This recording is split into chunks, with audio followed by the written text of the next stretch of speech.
এই যে দেখেন, এটা হচ্ছে বাংলাদেশে কে ডাব বলে, দেখেন হলুদ কালার ডাবগুলো কত সুন্দর। আর এটা এই মাত্র গাছ থেকে পারলাম। আর এটা মালদ্বীপের ভাষায় এই ডাবকে কুরুম্বা বলে, কুরুম্বা, ঠিক আছে, এই কুরুম্বা।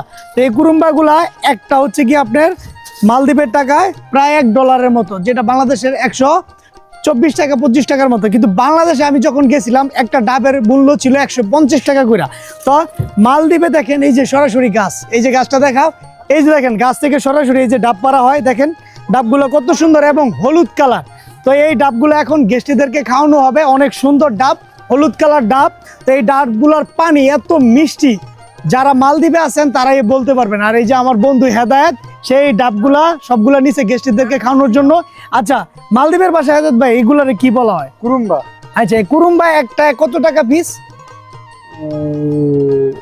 $1 না $2? ডলার হিসাব করলে $2। $2, সরি আমি বলছিলাম $1, একটা $2। তো $2 প্রায় 250 টাকার মতো। তো বাংলাদেশে একটা 150 টাকা। তো যাক, মালদ্বীপে বেশি, কিন্তু ডাবগুলো অনেক কোয়ালিটিফুল এবং হলুদ কালার সেই লাগে। তো যারা যারা মালদ্বীপ আসবেন তারা অবশ্যই ডাব খেয়ে যাবেন। সবাইকে অনেক অনেক ধন্যবাদ।